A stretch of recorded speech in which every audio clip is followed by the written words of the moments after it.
अब तक आपने देखा अधिरथ अपने पूरे परिवार के साथ एक सुखी जीवन की आशा लेकर हस्तिनापुर की ओर प्रस्थान करता है, परंतु अपने पुत्र को आदेश दो कि धनुष उठाए।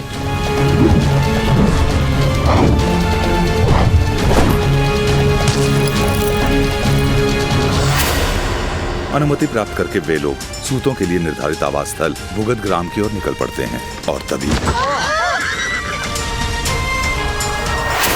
अब आगे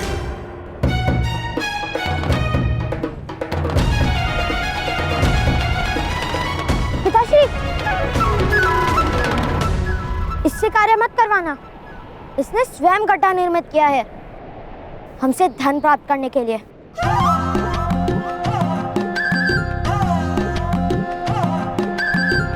नहीं नहीं, मैं ऐसा क्यों करूंगी? ये तो मिथ्या आरोप है। मेरे पिता के पास धन नहीं है क्या? विश्वास कीजिए मेरा, मैं कोई चोर नहीं हूँ। केवल सुविधा के लिए प्रथम मुद्रा मांग रही हूँ। यदि आप कहेंगे तो आपकी सारी वस्तुएं भी मेरे मित्र गांव तक पहुँचा देंगे। कोई आवश्यकता नहीं। आवश्यकता है पुत्र।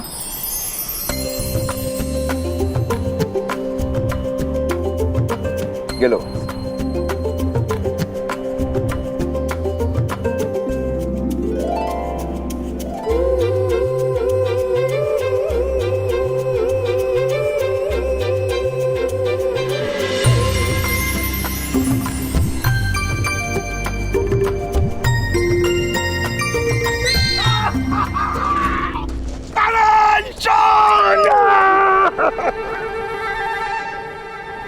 नमस्कार अधिरथ।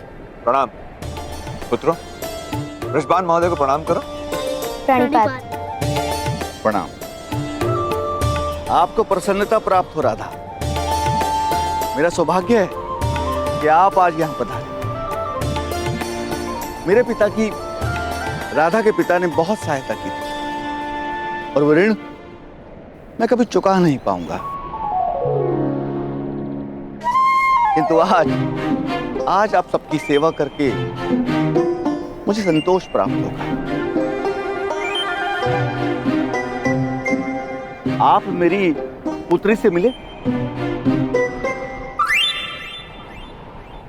ये है मेरी पुत्री वैशाली। और वैशाली, ये है तुम्हारी राधा माता, मेरे बालपन की सखी। प्रणाम करो बेटा। प्रणिपात।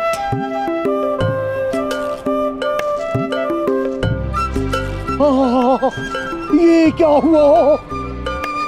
ये लड़की हुई ताऊ। आश्चर्य, यहाँ तो कोई गड्ढा था ही नहीं।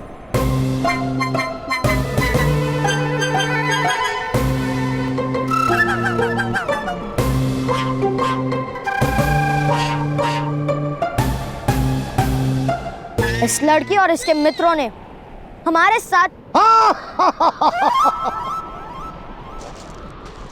इस लड़की और इसके मित्रों ने तुम्हारी सहायता की है ना? उत्तम, अति उत्तम।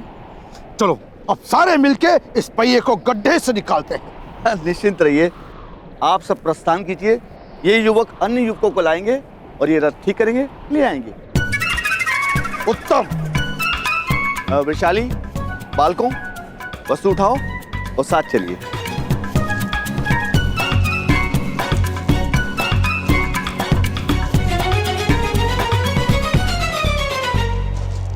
नाम क्या है तुम्हारा? शोन। ये मेरे भ्राता कर्ण। आप दोनों नए हैं? आप दोनों का कोई मित्र भी नहीं है? यहाँ के सारे बालक बहुत भयावह हैं। और ये उत्तम प्रतिदिन 2 हत्या करता है।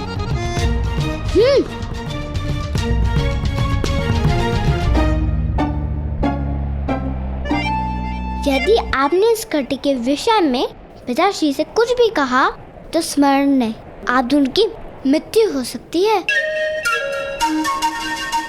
चलो मित्रों, उठाओ सब।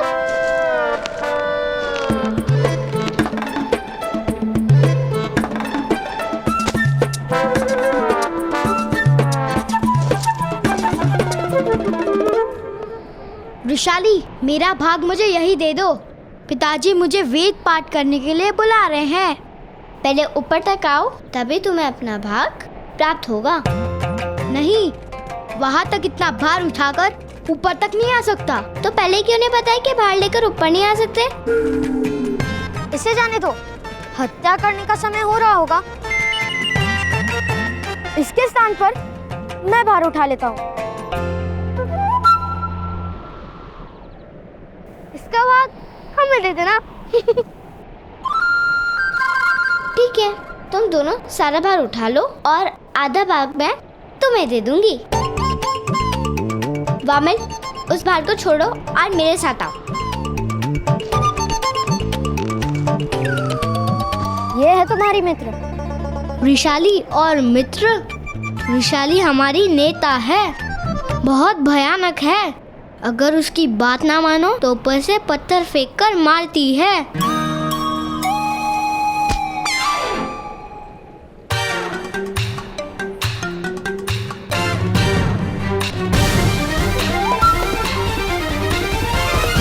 ये तो क्षत्रियों से भी गई हुई है।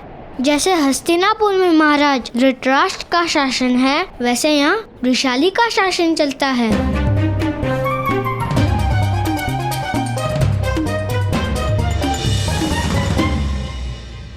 जब से हस्तिनापुर में महाराज पांडु का शासन बदला है, प्रतीत होता है कि पूरे साम्राज्य पर दुर्भाग्य विराजमान हो गया है। महाराज धृतराष्ट्र अयोग्य नहीं है, किंतु उनके अंतर में विष भर दिया गया है। जब महाराजा पांडु और महारानी कुंती का शासन था, तब हमारी स्थिति ऐसी नहीं थी। वो दोनों परंपराओं का वहन करते थे। और महामहिम भीष्म? महामहिम भीष्म वो हमारे देवता है। ऐसा महात्मा पृथ्वी ने आज तक देखा नहीं। उनका परंपराओं में पूर्ण विश्वास है, किंतु जब कोई परंपराओं का लाभ उठाकर अन्याय करता है तो महामहिम निस्सहाय हो जाते हैं। शायद महापुरुषों की यही मर्यादा है। और यहां महारानी गांधारी का भाई आकर बैठा है, गांधार राज शकुनी। हमें उससे भय लगता है। ऐसा प्रतीत होता है कि वो किसी भी स्थिति में पूरे साम्राज्य को नष्ट करने की मंशा लिए बैठा है। किंतु कोई अपनी ही बहन का साम्राज्य क्यों नष्ट करेगा?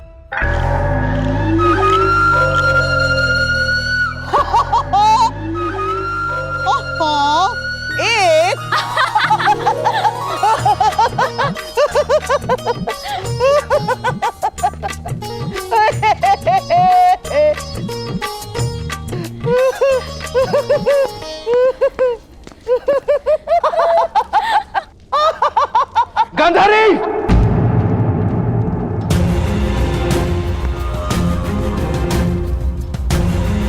18 महीनों में पुत्र नहीं दे पाई हो तुम मुझे गांधारी। 18 महीनों में एक स्वप्न पूरा नहीं कर पाई हो तुम मेरा। अरे 18 महीनों में एक बार भी मन विचलित नहीं हुआ तुम्हारा।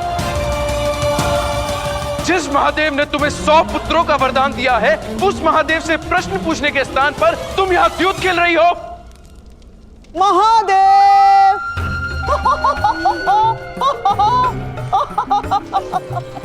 महादेव! महाराज के स्वप्नों का जन्म कब होगा? महादेव! महादेव उत्तर दीजिए, उत्तर दीजिए महादेव! चेष्टा कर रहे हो शकुनी? चेष्टा?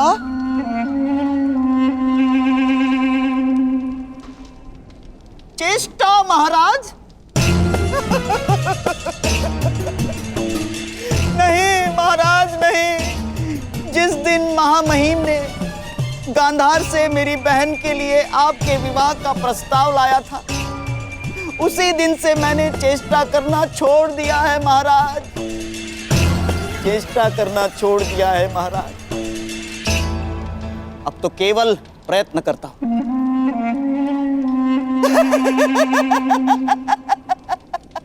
केवल प्रयत्न, आपके सुख और सुविधा का कारण बनने का प्रयत्न करता हूं महाराज।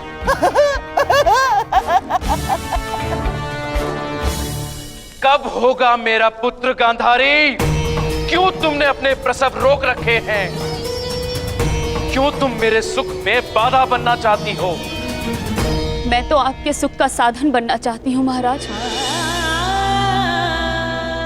जिस संतान की आप प्रतीक्षा कर रहे हैं, जिस संतान के लिए आपने स्वप्न सजा रखे हैं, उस संतान की एक माता भी प्रतीक्षा कर रही है। यदि मैं अपना गर्भ चीर कर आपको आपकी संतान दे सकती तो अवश्य दे देती, किंतु मैं निसहाय हूँ। आपके प्रश्नों का कोई उत्तर नहीं है मेरे पास महाराज। तो उत्तर ढूंढो गांधारी। मुझे मेरे उत्तराधिकारी की आवश्यकता है। जो सिंहासन मुझे दान में प्राप्त हुआ था, वो सिंहासन मेरे पुत्र को अधिकार में प्राप्त होगा। यदि तुम मुझे पुत्र नहीं दे सकती तो मुझे तुम्हारी कोई आवश्यकता नहीं। मैं तुम्हारा त्याग करके किसी और स्त्री से अपना पुत्र प्राप्त कर लूंगा।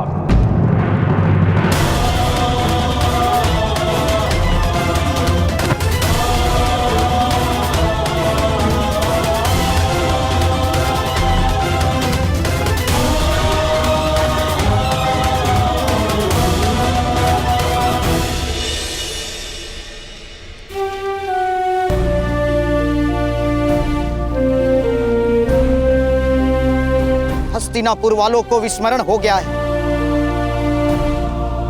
कि वरदान की प्राप्ति तपस्या के बाद ही होती है। हस्तिनापुर वालों को वरदान की अपेक्षा है, तपस्या का बल नहीं।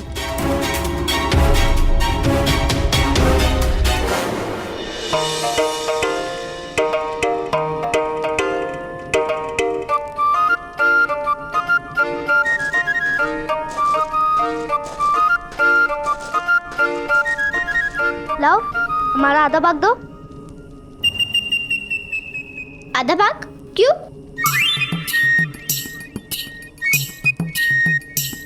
तुमने तो कहा था कि हम सामान ऊपर लाएंगे, तो तुम हमें आधा भाग दोगी?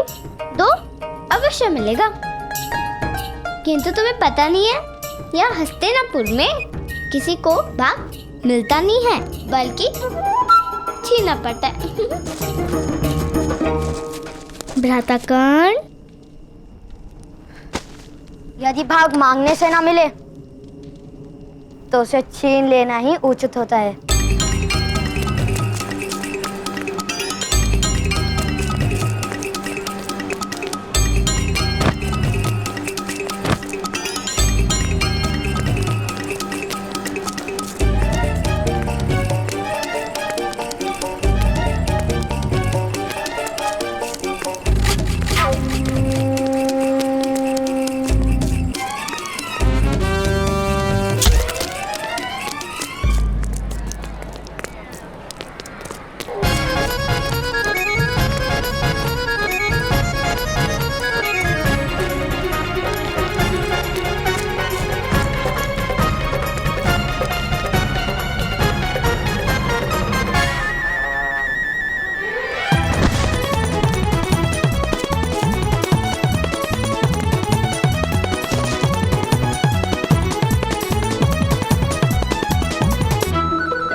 भूगत ग्राम में सत्ता परिवर्तन होने वाला है।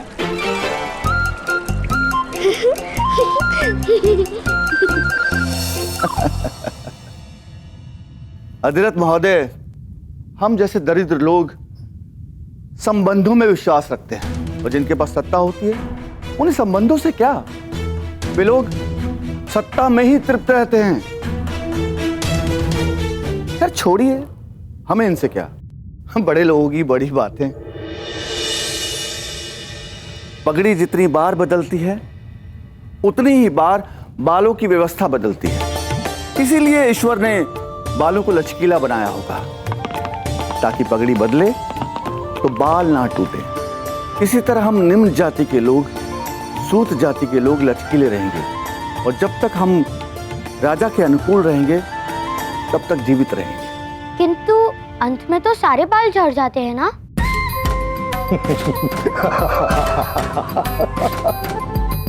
तो पगड़ी को क्या अंतर पड़ता है? बहुत बुद्धिमान हो तुम वैशाली। इसे कहते हैं बुद्धि और जिसे तुम समझती हो उसे कहते हैं दुर्बुद्धि, समझी? अब कर्ण और शोण इस गांव में बसने आए हैं, उनसे कुछ सीखो। अधिरथ महोदय, आपको चिंता करने की कोई आवश्यकता नहीं है। आपको हस्तिनापुर में कोई असुविधा नहीं होगी। चलिए चलते हैं राज सेवक के पास और उनसे आपकी कार्यशाला निर्मित करने के लिए अनुमति मांगते हैं। कार्य करने के लिए अनुमति लेनी पड़ती है? अवश्य, राम उनका है, राज सेवक हैं वो। यहाँ कौन व्यवसाय करेगा कौन नहीं, ये निर्णय करना उनका अधिकार है।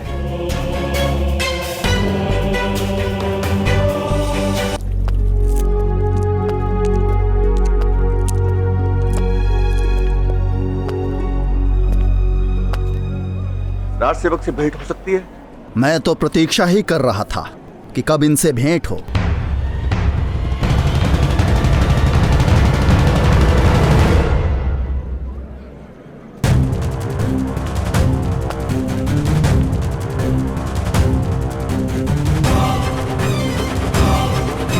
क्योंकि ये सज्जन गुफा से बाहर निकले उससे पूर्व मेरे भ्राताश्री ने उन वनवासियों को पराजित कर दिया था। हाँ, हम कभी असत्य नहीं बोलते। आपका स्वागत है इस गांव में। कहिए सूत महोदय, क्या आशा लेकर पधारे हैं? रक्षक महोदय, हम महामंत्री की आज्ञा से आपके गांव में निवास करने वाले हैं। आपका इस गांव पर अधिकार है। हमें रथ निर्माण करके बेचने की अनुमति दीजिए कृपा करके। राजसभा में हमारा सम्मान होने वाला था। दूर वारणाव्रत नाम का एक नगर है, वहां के नगर रक्षक के पद पर हमारी नियुक्ति होने वाली थी, किंतु किसी कारण से हमें दंड मिला और इतना बड़ा सम्मान चला गया। नगर रक्षक का पद हाथ से चला गया और हम इन्हीं सूतों और लोहारों के गांव में बंदी बनकर रह गए।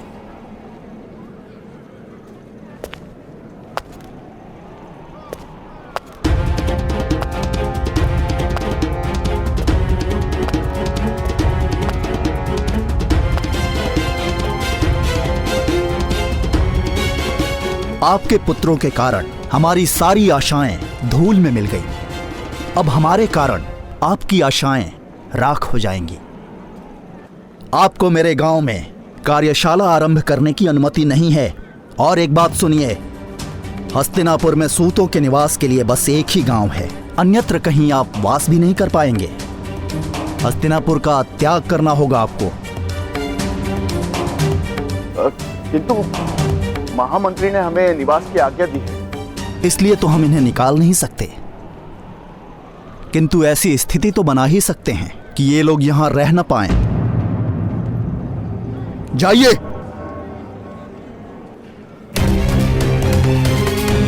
ठहरिए, एक मार्ग है यहां रुकने का। यदि आपका पुत्र हमारा दिया हुआ दंड भोग ले तो हम आपको कार्य करने की अनुमति दे सकते हैं। सुन लो सूतों, इस गांव की सीमा पर एक पाताल कूप है।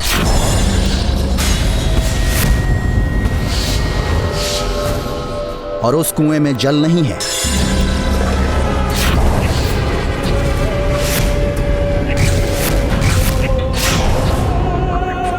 अपराधियों को उस कुएं में डाल दिया जाता है और जो अपराधी उस कुएं से स्वयं निकल आता है उसके अपराध क्षमा कर दिए जाते हैं।